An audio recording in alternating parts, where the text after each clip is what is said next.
Isn't it interesting that one of the few things that just about everyone has in common in Western societies ironically doesn't unite us? But then again, how come that we are so different, and yet there is still enough order and harmony for me to expect that there will be food to buy when I go to the grocery store? To explain the reason for this more precisely, we need to turn our attention to two ideas from Emil Durkheim's sociological theory. Durkheim is one of the three big names in modern social theory, next to Karl Marx and Max Weber, although he is very different from both of them. Sociology is the formal study of society, and Durkheim focused on social rather than individual explanations for things. When looking at racism, for instance, he wouldn't look at individual psychology and circumstances. He would rather look at stuff like economic inequality shaped by the economic system of society, or what role the media plays. This makes him seem kind of woke, but I wouldn't describe him as such at all, especially because he claimed that there is a collective reality that is above or more true than the individual's perception of reality. Durkheim called this social facts. Social life has a logic of its own which has some kind of control over the individual.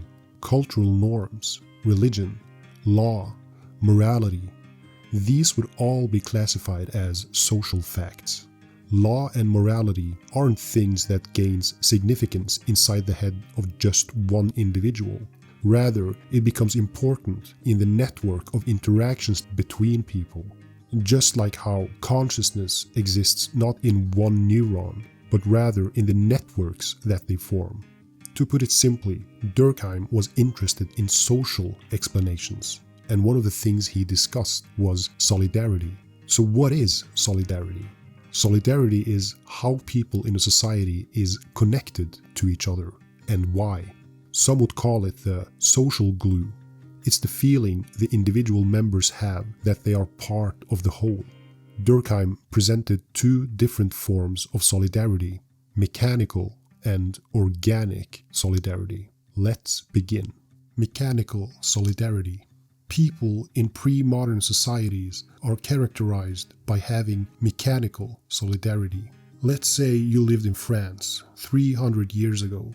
You would most likely be a farmer, like your father was, and his father before him. Most of the people in your social circle, the locals in the countryside, would be farmers as well. People in pre-modern societies were connected through the fact that they shared a common background, whether this was religion, skin color, or profession, and it was often all of these things. Mechanical solidarity is thus togetherness rooted in similarity.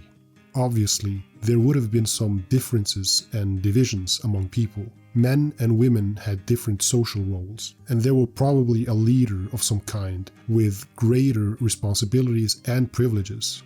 But the point is, for the most part, people were bound together by commonalities and likenesses.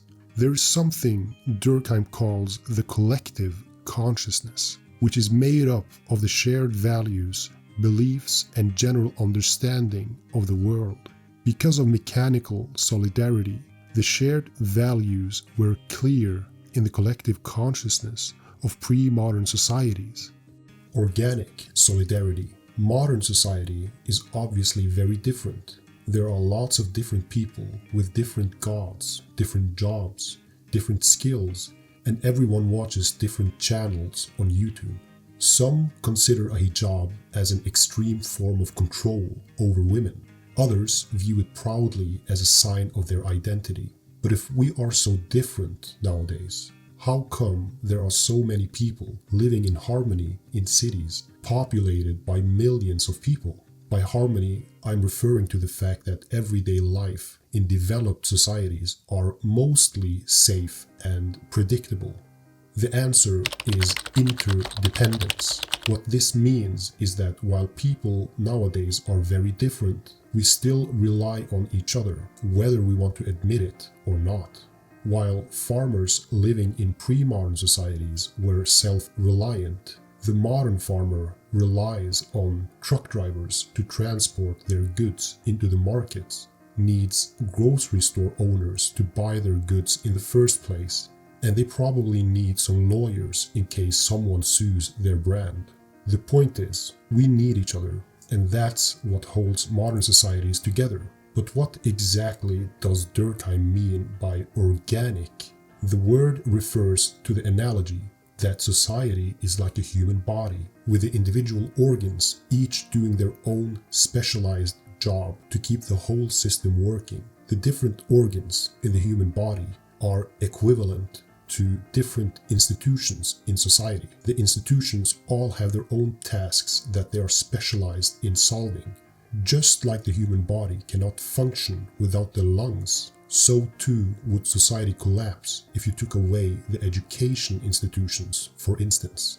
Even though people in modern societies are different, there's still a collective consciousness, though it is limited to some very general and indeterminate ways of thoughts and values, which allows for a growing variety of individual differences. A good example of this is that, although we are different, we share the basic value of individualism, which is the idea that emphasizes the value of the individual's rights and interests rather than the wider society.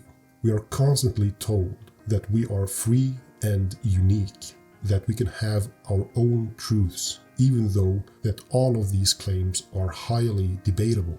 Interestingly, individualism is also particularly visible in the culture of consumerism, the endless acquisition of things in order to gratify the self. But Durkheim highlighted that individualism doesn't promote social solidarity, because it is not to society that it attaches us. Rather, it only attaches us to ourselves. We are very much separate individuals, bound together largely by our reliance on one another.